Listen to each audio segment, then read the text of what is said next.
Kita baca dulu firman Tuhan. Ibrani 4 ayat 7. Sebab itu ia menetapkan pula suatu hari, yaitu hari ini, ketika ia setelah sekian lama berfirman dengan perantaraan Daud, seperti dikatakan di atas, pada hari ini, sama-sama, jika kamu mendengar suaranya, janganlah hati yang keras namanya hati yang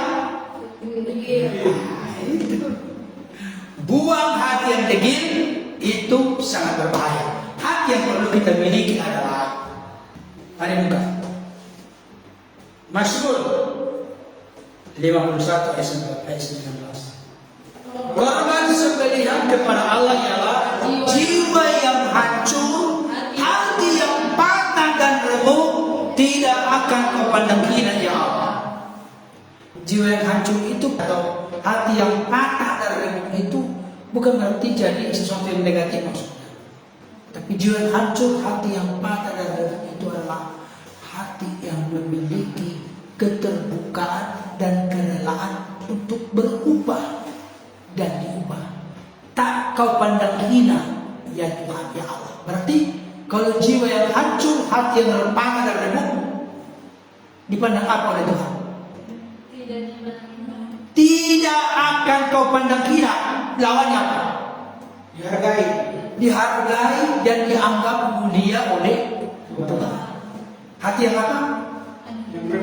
Hati yang remuk dan hancur.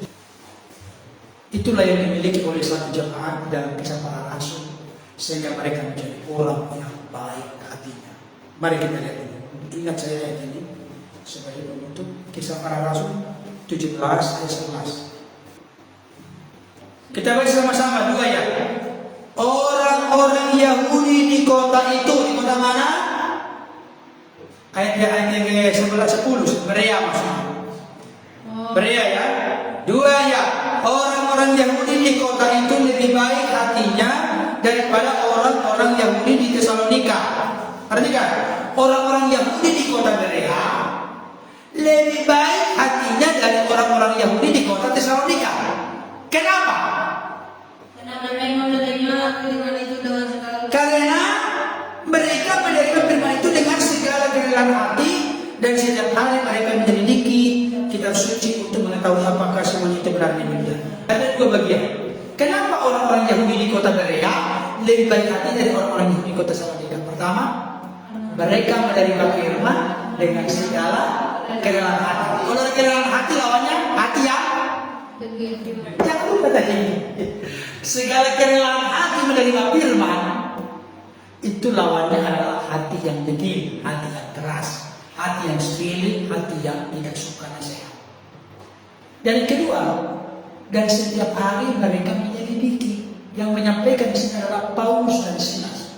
Paulus itu adalah rasul besar, tapi sekalipun Paulus yang menyampaikan firman kepada mereka, mereka tidak telan bulat-bulat. Mereka selidiki kembali.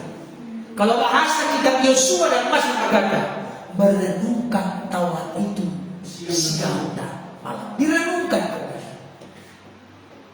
Makanya, Bapak dan Ibu, anak-anak kita di sini kalau sudah mulai pernah menjalani kehidupan tugas-tugas atau apapun itu, langsung menyanyikan lagu rohani. Renungkan. Jadi lagu rohani itu kan bayangkan ikuti dari firman Tuhan. Kakak saya dulu almarhum, itu mamanya David. Dulu dia ketika kuliah, karena orang tua saya tidak mampu menguliahkan dengan semua biayanya, apakah itu tempat tinggal, makannya, sama uang kuliahnya itu, karena kita orang sederhana, jadi tidak mampu. Kebetulan ada marga beban, abang yang ada di Medan namanya Kanda Nababan, beliau sudah almarhum sekarang. Dia dosen di USU, dosen jurusan pertanian, tapi kakak saya tak masuk ke negeri. Dia di rumah Universitas Area. Dia lulus dari sana akuntansi, tetapi biayanya cukup besar karena swasta. Orang tua bapak sama mama nggak mampu untuk menyekolahkan, menguliahkan. Kalau sampai biaya hidupnya, kontrakannya, kuliahnya, keperluannya. Sehari apalagi perempuan, kita tahu perempuan banyak sekali kan keperluan. ini dan itu layak itu tidak mampu. Jadi dia itu bekerja di tempat abang saya, dianggap abang sendiri, di toko sendiri dianggap. Jadi dialah di sana tinggal di rumah abang ini yang kebetulan besar hampir 300 meter. Bayangkan. Mohon maaf, abang ini punya anak, ada 2 yang selek pikirannya. Nggak tahu kenapa, terus selek. Jadi ada lari-larinya begitu. Dia yang mengurus itu semua. Baru rumah ini yang hampir 300 meter, dia yang bertanggung jawab untuk mengapel, menyapu, mencuci pakaian, memasak. Tapi kakak saya ini bercerita ke saya, ketika dia dalam keadaan penat, capek seperti itu sampai kurus kering dia itu waktu itu, berat sekali. Jadi kalau anak kita di sini ini enak, diantar, dijemput, kasih jajan. Ya, bersyukurlah. Jangan bilang, emang Pak Pendeta harus sama dengan dulu. Enggak, ini pengalaman, ini penting untuk direnungkan. Tapi ketika dia bekerja tahu, sambil dia mengapel, saya datang ke sana kemarin waktu itu. Kita mau ikut ujian perguruan tinggi masuk negeri. Waktu itu saya jadi, waduh, pendeta saya balas saya melihatnya. Kenapa?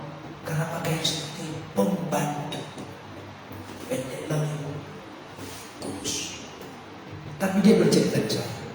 Tahu kan? Kenapa saya? Ketika saya melakukan semua berat ini, mengurus orang yang selek lagi 2 orang, nggak ngerti makan dan sesuatu dan seterusnya. Tapi dia kasih reaksi ke saya. Dan ini penting.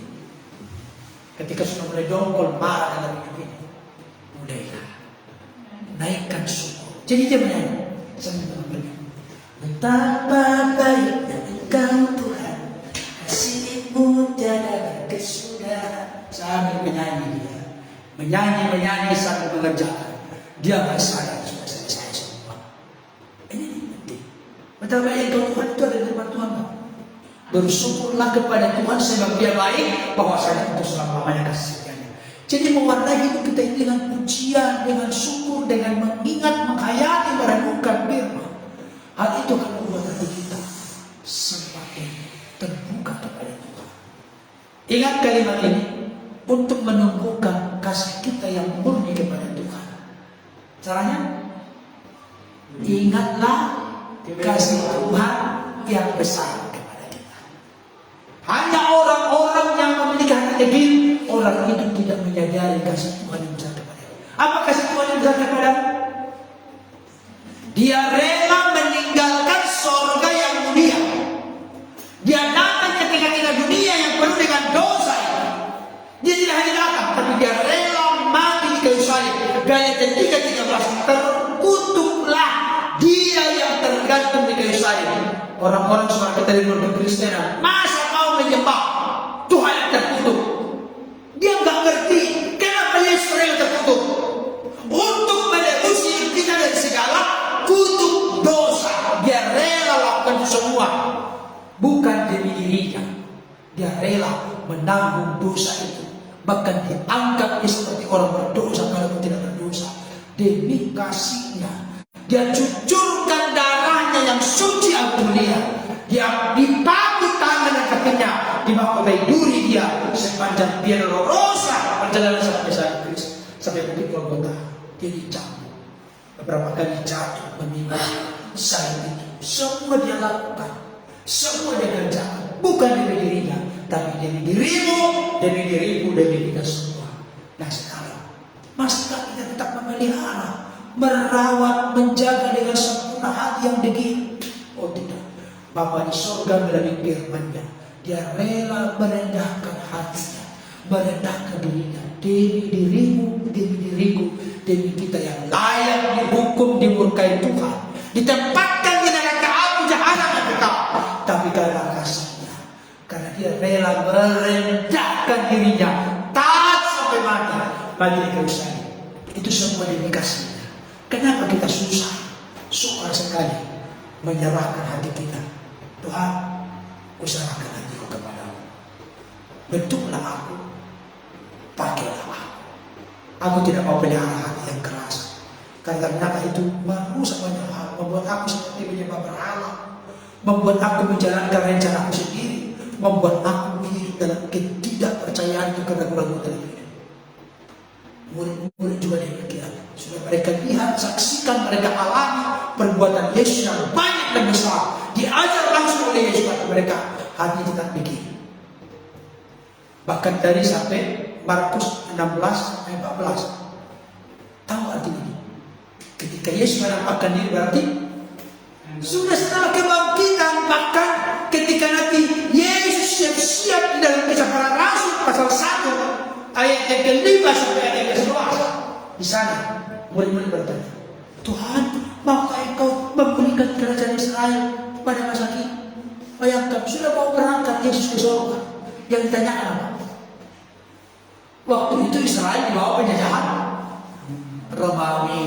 Maka mereka merindu politik itu yang mau, pembebasan secara politik itu yang mereka rindukan. Mereka menangkap. Engkau tidak perlu tahu masa dan waktunya seperti kata Bapa. Tapi kalau Roh Kudus mengutuskan, kamu akan menjadi saksi di Yerusalem, di Yudea dan Samaria sampai ke ujung. Artinya jangan yang kau urus yang bukan urusanmu. Urusilah apa yang kau perintahkan kepadamu. Tunggu di Yerusalem supaya kau di dalam Roh Kudus sehingga kau menjadi saksi yang luar biasa. Itu dia. Murid-murid semuanya gagal kan? Ketika ditangkap, gagal, bubar semua. Petrus gagal kan? Gagal, baru hamba perempuan yang datang kepada dia, apa dia ngomong? Aku lihat dari logatmu kau salah seorang dari muridnya. Apa kata Petrus? Sumpah mati, sumpah mengutuk, aku tidak kenal orang itu. Malah sebenarnya dia ngomong apa? Sekalipun menyerahkan nyawa, aku rela demi engkau. Baru hamba perempuan yang datang udah langsung keok.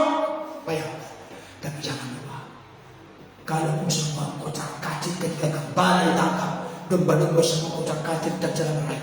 Tapi ketika Roh Kudus turun, tinggal kembali.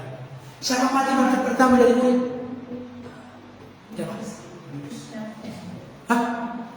Mati pertama dari murid, bukan saya katakan dari murid yang 12 itu maksud saya. Jangan masukkan juga, sebelah situ yang bergantung diri. Siapa? Yakobus, saudara Yohanes, kan dibunuh dengan pedang. Setelah itu Petrus ditangkap kan? Mau dieksekusi juga, ternyata dilepaskan oleh malaikat. Jangan lupa. Semua murid-murid para rasul nanti belajar sejarah gereja. Semuanya itu mati salib kecuali Yohanes. Yohanes pun sudah dimasukkan ke penggorengan. Tapi karena tidak mati digoreng, harus ada dong keadilannya. Gak jadi lagi dihukum dengan mati digoreng. Dibuang ke Pulau Patmos. Setelah dibuang ke Pulau Patmos, apa yang terjadi? Muncullah kitab Wahyu di Pulau Patmos. Sekarang dibuang dari penggorengan, lepas dibuang ke Pulau Patmos, diasingkan. Ternyata mereka pikir setelah diasingkan kawan ini gak repot lagi. Ternyata justru Tuhan punya cara lain. Justru kitab Wahyu itu dinyatakan, disikapkan oleh Roh Kudus kepadanya ketika dia dibuang ke Pulau Patmos. Semua rasul itu mati sahih kecuali Yohanes. Yohanes itu yang paling terakhir mati, kurang lebih tahun 96 masih. Itu dia. Apalagi Petrus yang tadinya pengecut, banyak ngomong, mulut ember, dan dia luar biasa. Kamu harus mati dengan cara besar. Permintaan dia terakhir tahu kan, permintaan orang kalau sudah mengeksekusi kan ada makanan enak, apalah aku udah istriku udah lahir, apa macam-macam. Permintaannya Petrus ketika dia mau disalib, permintaannya disalib. Tolong jangan salibkan aku seperti Tuhan. Salibkan aku dengan posisi salib yang diputar. Jadi yang ke bawah terbalik. Semua mati salib. Jadi kalau ada orang berkata, buat apa mau menjadi orang Kristen? Udahlah, beralih keyakinan Anda. Saya kasih tahu, semua rasul itu rela mati salib memperjuangkan yang benar atau yang salah? Yang benar. Masa sampai rela mati salib memperjuangkan yang keliru dan salah? Karena mereka adalah saksi mata dari sebuah peristiwa Yesus yang mana mereka murid-muridnya. Jadi kita perlu renungkan ini. Kalau kita renungkan kebaikan Tuhan, renungkan firman, cocokkan ke diri kita, ternyata banyak kekurangan, kelemahan. Salah satu masalah terbesar adalah hati yang degil, hati yang keras, hati yang memberontak. Mari renungkan kebaikan Tuhan. Hatimu akan dulu disentuh, dilawat oleh Roh Kudus. Amin.